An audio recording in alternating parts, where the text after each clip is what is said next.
el director del DPS, nos atiende hasta ahora, 7:26. Doctor Gustavo Bolívar, buenos días. Buenos días, Ricardo, a tus compañeros y a los oyentes. ¿Cómo les fue? Un gusto. Feliz año para usted y para toda la gente de Prosperidad Social. ¿Consiguieron el dinero? ¿Lograron descongelar recursos o encontrar recursos para salvar algunos de los programas que estaban en riesgo? Bueno, sí, como lo dijiste en el preámbulo, el ejercicio consistía en eso, el ejercicio que ha hecho el gobierno esta semana última en Cartagena, con su equipo económico y también con por turnos con los ministros y los directores, es empezar a revisar rubro por rubro para ver dónde encontramos algunas partidas que se puedan trasladar para otras cosas que son más prioritarias. En el caso mío, que tenemos en riesgo algunas líneas de transferencias, pues digamos que la más sensible para nosotros en este momento es la de renta joven, que son los jóvenes que están estudiando en las universidades públicas y en el SENA, y es un programa que cuesta cerca de 500.000 millones de pesos, exactamente 487.000 millones. Lo que le puedo decir a la gente es que ya, digamos que la mitad de esa plata la hemos encontrado, digamos en traslados incluso internos dentro de la misma Prosperidad, pero también el gobierno nos está colaborando en eso. Sí, es decir, en el ejercicio de este fin de semana lograron encontrar 250.000 millones de pesos para renta joven, es decir, esto es para el estudio de jóvenes en el SENA y en universidades públicas y privadas, ¿o solo en universidades públicas, doctor Bolívar? También SENA, todas las IES, instituciones de educación superior públicas. ¿Incluyendo privadas? No, son solo públicas. Estos son un universo también como de 486.000 jóvenes. Es muy cercano porque eso reciben más o menos 1 millón de pesos en el semestre. Sí. Son 400.000 al matricularse, 400.000 al terminar el semestre, para garantizar pues que el joven termine el estudio y se les tenía 200.000 pesos adicionales a quienes tuvieran un ingreso superior a 4 puntos, ¿no? digamos en el pension. Y a los del SENA se le hace un giro bimestral de 200.000 pesos. Pero digamos que todo esto, no solamente estábamos buscando los 487.000 millones que necesitamos para renta joven, sino 12 billones. Acuérdense que la financiación es de 12 billones, entonces el ejercicio consistía en revisar una a una todas las entidades y uno a uno los rubros de estas entidades, a ver qué se podía sacrificar, y pues se logró. Ayer se logró, ya hoy yo creo que el presidente publica el decreto y ya tenemos, digamos, claro de dónde van a salir esos 12 billones, que mayoritariamente, le puedo contar a los oyentes, va a salir de funcionamiento. ¿Sí? Estamos pagando plata de funcionamiento para inversión, porque los 12 billones que se caen en el Congreso eran de inversión social todos. Sí, ¿eso qué significa, doctor Bolívar? Esos 12 billones de pesos, y usted nos da noticia, el presidente lo había anticipado, pero ya es un hecho, en las próximas horas expedirá el decreto con el detalle del recorte de esos 12 billones de pesos y lo recorta de funcionamiento. ¿Cómo va a ser eso? Eso, es decir, aprieta el cinturón de las entidades del Estado, ¿habrá disminución en qué áreas? ¿De dónde se van a sacar esos 12 billones de pesos? Bueno, el presidente desde un comienzo, incluso desde la campaña, estuvo muy empeñado en la formalización del empleo. Digamos, el Estado tiene demasiados contratistas. Son personas que no tienen, el Estado no tiene, digamos, una vinculación laboral con ellas, prestan un servicio por horas o no tiene una vinculación directa, pero son demasiados, y cuando pasan estas cosas, digamos, cuando hay unas contingencias fiscales como esta, o cuando llega el mes de enero, tampoco tienen sueldo, porque hasta que el Ministerio de Hacienda no autorice ya empezar a contratar, pues no se puede. Entonces, lo que estamos es formalizando. Entonces, nosotros estamos, en el caso de Prosperidad Social, por ejemplo, y lo van a hacer casi todas las entidades, haciendo recortes de personal de contratación, pero contratando a su vez personal de planta. Menos que los contratistas, pero digamos ahí resulta un rubro. Pero en el caso nuestro, por ejemplo, vamos a formalizar cerca de 160 nuevos empleos, pero nos toca lamentablemente recortar 400 contratistas. Porque tengo que decirlo, la mayoría son muy buenos trabajadores, pero también hay gente, como en la política sucede, que tiene 1, 2, 3 contratos y no puede atender sino uno, y los demás se vuelven como corbatas. Hay gente que va y cobra y se aparece 2 o 3 veces allá como por hacer el informe, pero no tiene un compromiso con su entidad, porque tiene varias además. Entonces todo eso lo estamos haciendo, digamos que mucha parte del rubro de funcionamiento que se está recortando es de este tipo. Sí, director, muchos ciudadanos se preguntan, y nos lo está haciendo saber un oyente en este momento, ¿por qué hablan ustedes de que fue que se cayó la ley de financiamiento y que todo es culpa de eso, si en el proyecto del presupuesto nacional ya venían estos recortes para prosperidad social? Porque cuando el Congreso decide no discutir ni el presupuesto ni la ley de financiamiento, pues yo pierdo la oportunidad de conseguir recursos allá adentro en las discusiones. Yo lo digo porque fui presidente de la Comisión Tercera. Cuando llegó el presupuesto allá, yo ya tenía un consenso con varios congresistas de que a prosperidad había que ponerle un dinero. Y eso yo ya lo he hablado en las comisiones tercera y cuarta. Eso es parte del trabajo que hacemos los directivos y los ministros. Entonces, cuando no se discutió, pues yo perdí la oportunidad de que me hicieran unos traslados allá a través de proposiciones, porque ya habíamos identificado pues que nos íbamos a quedar sin dinero para algunas cosas sensibles, como ese de renta joven. Entonces, ya se perdió la oportunidad cuando no hay discusión en el Congreso, ni de una cosa ni de la otra, porque ni le aprobaron el presupuesto a Petro, ni le aprobaron la ley de financiamiento, porque no le aprueban el presupuesto porque está desfinanciado. Y después pasamos la financiación y tampoco se la aprueban. Entonces son unos contrasentidos terribles. Y allá era donde yo tenía el chance y había hecho un trabajo ya en las comisiones para poder trasladar por lo menos $1 billón más a la entidad. Claro. Yo entiendo que la estrechez fiscal del Estado viene desde hace tiempos, doctor Bolívar, pero sí me queda una duda grande frente a la forma en la que el Ministerio de Hacienda priorizó los recursos. Y entiendo que son muchos líos y que el ministro de Hacienda es, yo creo que de los funcionarios menos queridos en un gobierno, porque básicamente es el doctor no hay plata, no tenemos. Pero si hay unas prioridades políticas de un gobierno, ¿por qué esas prioridades no tuvieron recursos desde el principio, sin depender del Congreso?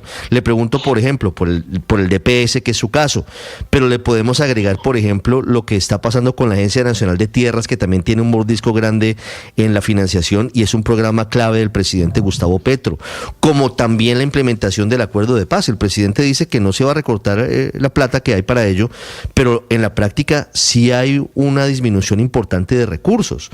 ¿Por qué si hay una decisión política de sacar adelante unos programas sociales y unos programas desde el gobierno nacional, el Ministerio de Hacienda no prioriza los recursos sin necesidad de una ley de financiamiento?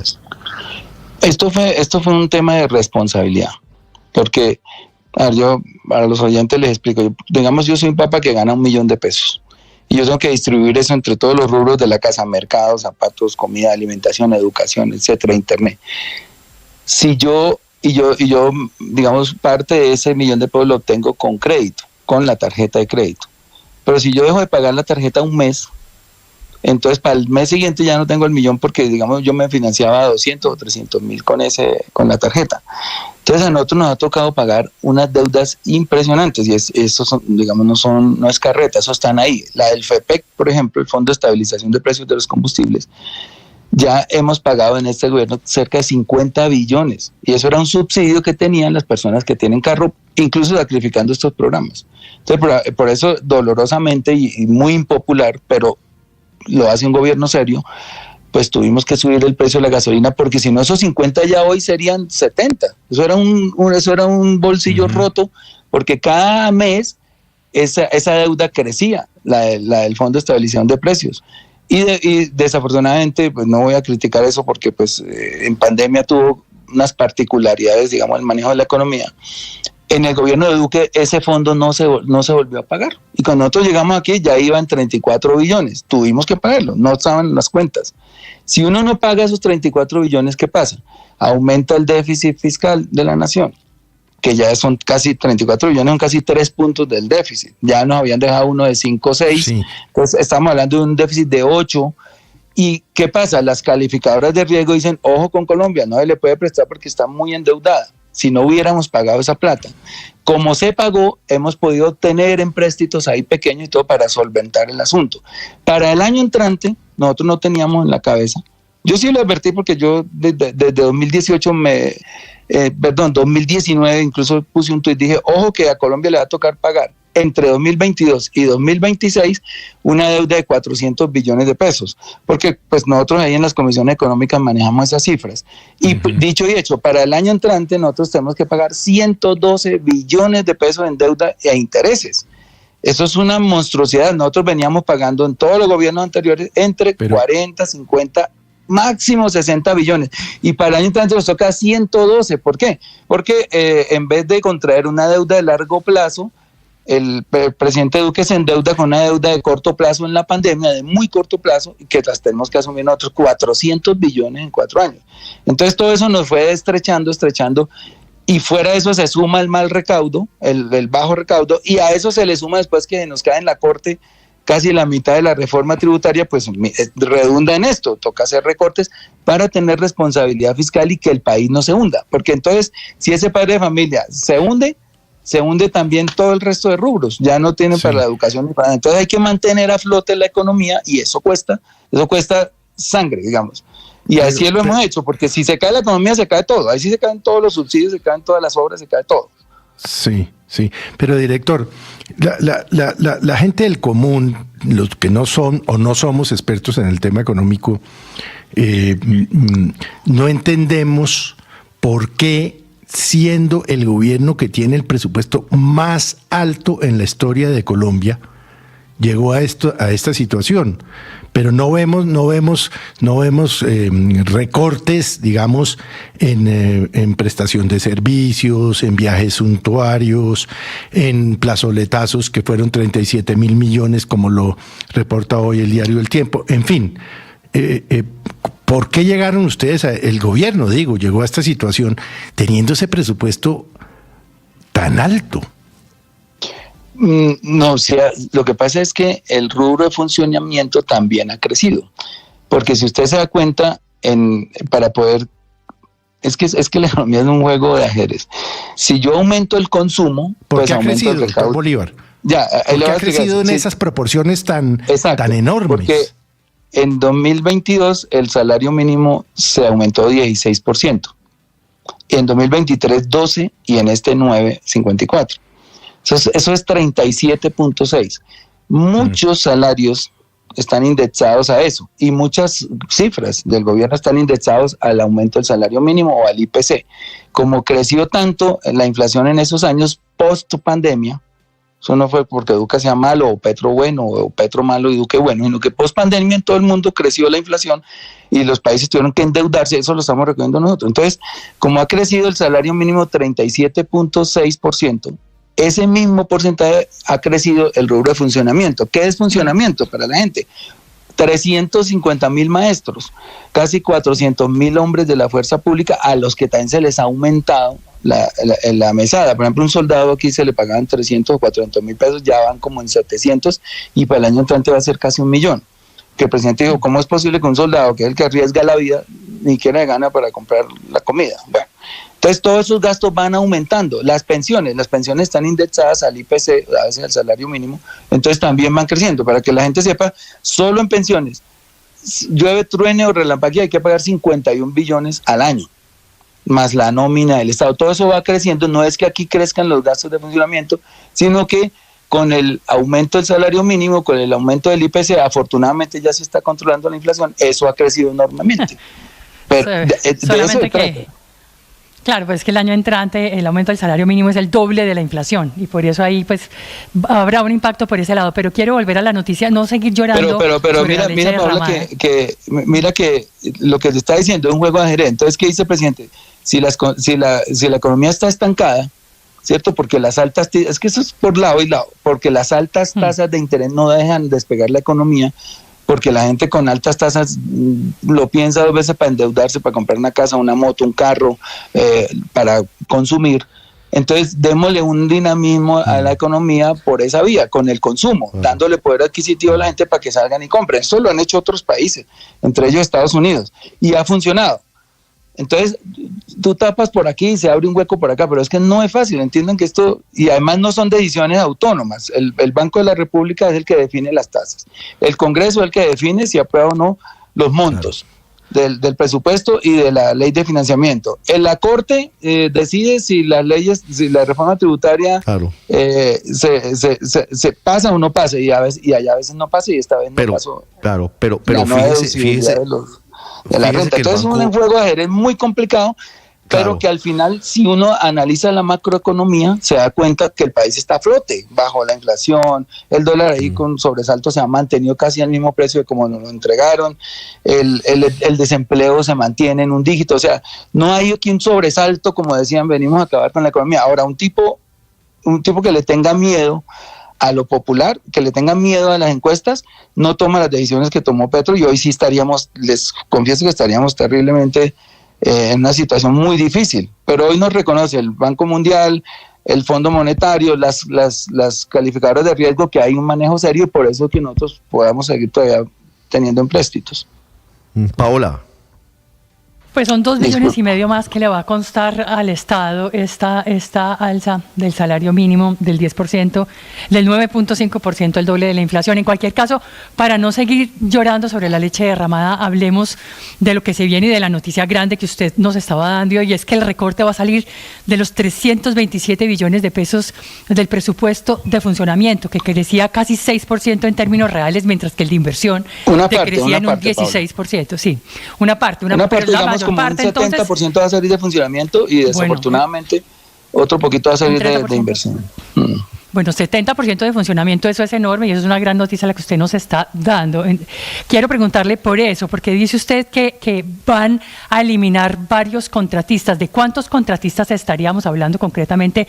¿Cuántos trabajadores por hora del Estado salen a partir del próximo año? Por eso es que no es buena noticia, es que las noticias buenas tienen algo malo, y las noticias malas tienen algo bueno. Entonces, en este caso, yo, por ejemplo, en Prosperidad Social, tengo que sacrificar cerca de 400 contratistas. Sí, eso es funcionamiento. Claro, sí, porque yo tengo ya la mitad del presupuesto que tenía la semana pasada, y yo tenía 800 contratistas, entonces tengo que quedar en 400, y yo tengo que hacer el ajuste, pero en los demás ministerios y entidades y direcciones, yo sé que todo el mundo tiene que hacer ese ajuste, y además hay una directriz de austeridad que ya nos baja las comisiones, nos baja esto que ustedes decían, por ejemplo, los eventos. Esos eventos pues hay que hacerlos, porque no es que uno quiera ir a parar una plaza. Por ejemplo, yo voy a ir a entregar donaciones de la DIAN, que he venido haciendo el último semestre, y yo tengo que conseguir un coliseo, un sonido, darles unos sándwiches a la gente, pues porque a veces tienen que esperar mucho, darle un refrigerio, agua, todo eso cuesta. Y cada evento pues tiene un costo, pues eso no es gratis. O sea, y son todas las entidades haciendo eventos. Entonces, por ejemplo, si nosotros vamos a hacer un evento de economía popular para que la gente reciba una educación financiera, para poderle colocar recursos o préstamos, hay que hacer eventos y hay que reunirlos, y es mucha gente, entonces toca en plazas grandes, y todo eso cuesta. Entonces eso también se va, no a recortar completamente, pero ya nos dieron la instrucción que tenemos que hacerlo más barato o más chiquito, bueno, etcétera, hay que bajarle eso. Claro. Ese es un dato también importante, el hecho de que sean más baratos y más chiquitos los eventos del gobierno. Usted dice que tendrá que prescindir de 400 contratistas en Prosperidad Social. ¿De cuántos contratistas menos estamos hablando en general en este recorte de los gastos de funcionamiento, doctor Bolívar? ¿Por cuántos va a salir el decreto? Mira, pero antes le aclaro lo de Prosperidad. ¿Qué instrucción di con la secretaria general? Búsqueme todas las personas que tengan más de un contrato. Lamentablemente es así. Para no dejarlos a una persona que tenga un solo contrato, no se lo quitemos. Entonces, pero así hay en el Estado, por todo lado, gente que tiene 2, a veces 3 y hasta 4 contratos. Entonces, ¿qué compromiso puede tener un contratista con una entidad si a la vez tiene 3 más, o 2 más, o 1 más? Entonces, nosotros, digamos, dentro la primera cuchilla la pasamos con las personas que tengan más de un contrato.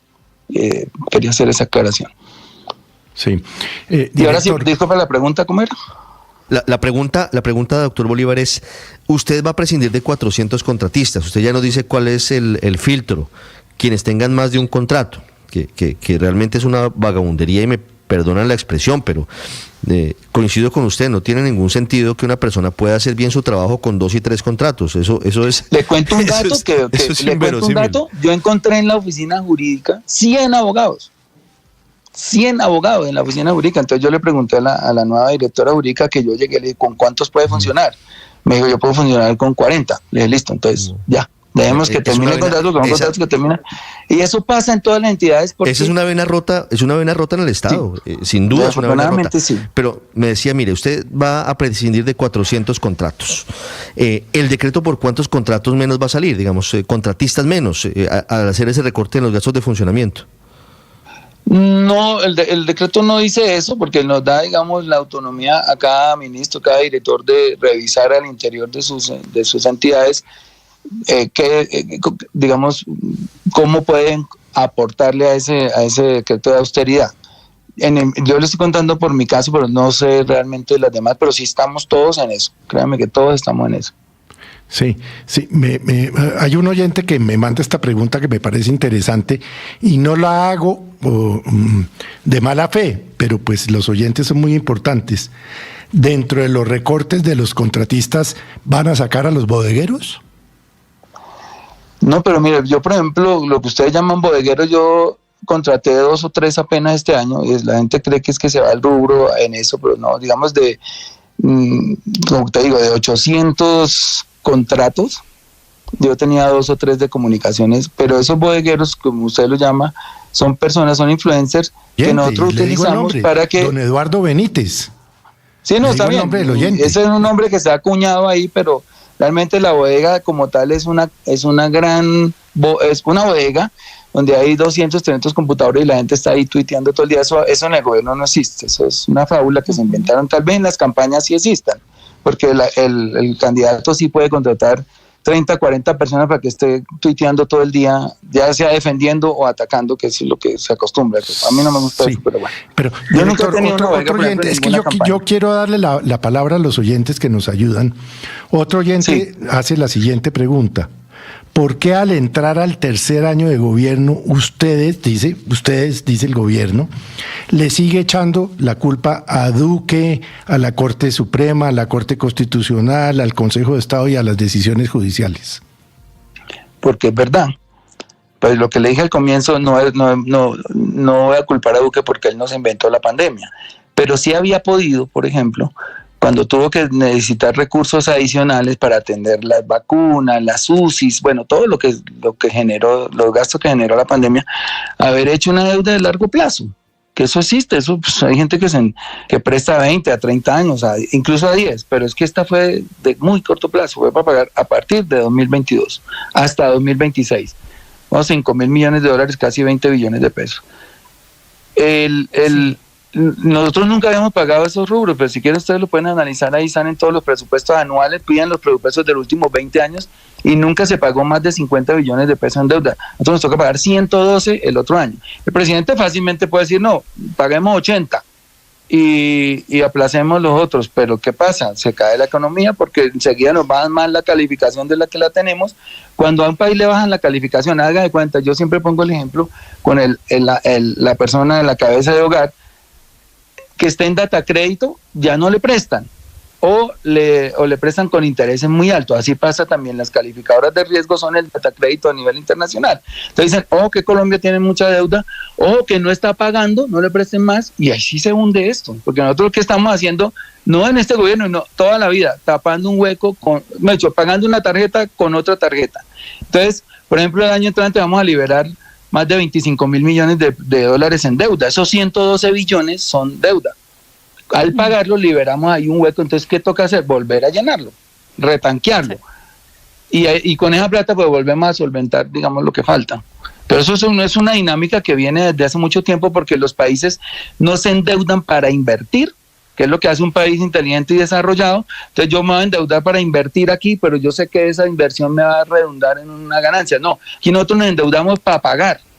Y eso viene de tiempo atrás y no lo hemos podido revertir. Y ese gasto no se puede recortar, y ese gasto si en el presupuesto crece en un 19% el servicio de la deuda. Eso no hay de otra, sino cumplir los compromisos que ya se adquirieron. Pero quiero volver sobre el tema grande que estamos aquí hablando, y es sobre el recorte de contratistas para recortar precisamente el 70% de esos 12 billones en el presupuesto de funcionamiento. Dice usted que la primera cuchilla será para quienes tienen más de un contrato. ¿Cuántos contratistas con más de un contrato tiene el Estado colombiano? No sé si usted tiene este dato, doctor Gustavo Bolívar.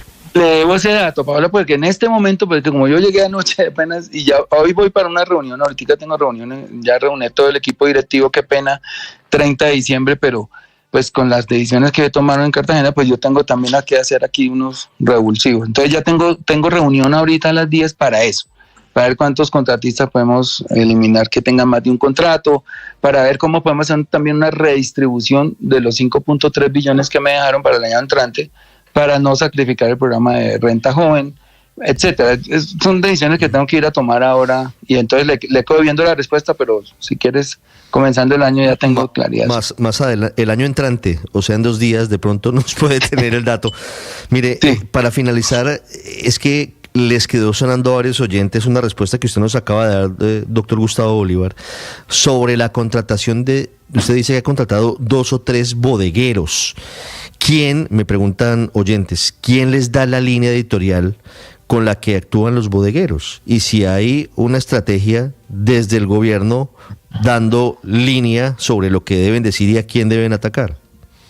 Mira, nosotros, en mi caso, lo que cuando contratamos una persona, una influencer en las redes sociales, digamos, las comunicaciones hoy tienen varios, antes era radio, televisión y prensa. Hoy ya es radio, televisión, prensa e internet.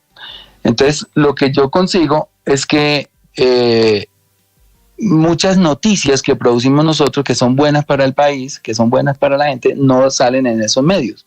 Entonces, como esta gente por eso llaman influencers, tiene influencia en las redes sociales por su alto número de seguidores, entonces uno los contrata para que le diga, para uno decirle, mire, nosotros le pasamos comunicados, que muchas veces no son atractivos para los medios de comunicación, porque uno entiende que en este país que genera noticias tan grandes, pues entregar un centro de salud, una escuelita, no es noticia. No, para nosotros sí queremos transmitir eso y por eso contratamos a esta gente. Yo nunca, ni usted va a encontrar eso en un contrato que diga, esto es para atacar a fulano o fulana. Lo que pasa es que estas personas pues también tienen su vida propia y ellos tienen su propia voz y a veces lo hacen. Obviamente uno preferiría que no lo hicieran si están trabajando en una entidad y yo les digo, porque usted ya no está hablando ahí a nombre suyo, sino también a nombre de la entidad. Entonces, es decir, no hay línea, lo que usted nos dice es que no hay línea diciendo hoy tienen que atacar a determinada persona o a determinado político. No, jamás, no, eso se lo puedo jurar. O sea, eso nunca, imagínate uno funcionario poniendo en esas. Uno ya sabe que esos ataques vienen, yo por lo menos lo hago personal, yo tengo mi propia cuenta, nadie nunca me la ha manejado, respondo por todo lo que he dicho ahí, pero nada, uno poner a otra persona a hacer eso no es sano, digamos. 7:54 minutos.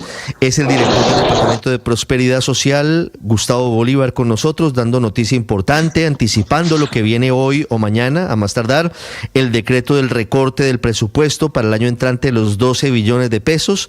La mayoría, 70-30, es la cuenta según nos cuenta, el 70% será de gastos de funcionamiento y el 30% lamentablemente será de gastos de inversión. El recorte de contratistas en el DPS, 250.000 millones de pesos garantizados para el programa Colombia Joven, o estoy diciéndolo mal, pero básicamente es para los jóvenes estudiantes del SENA y de universidades públicas. Falta todavía la mitad, pero en eso va la cosa.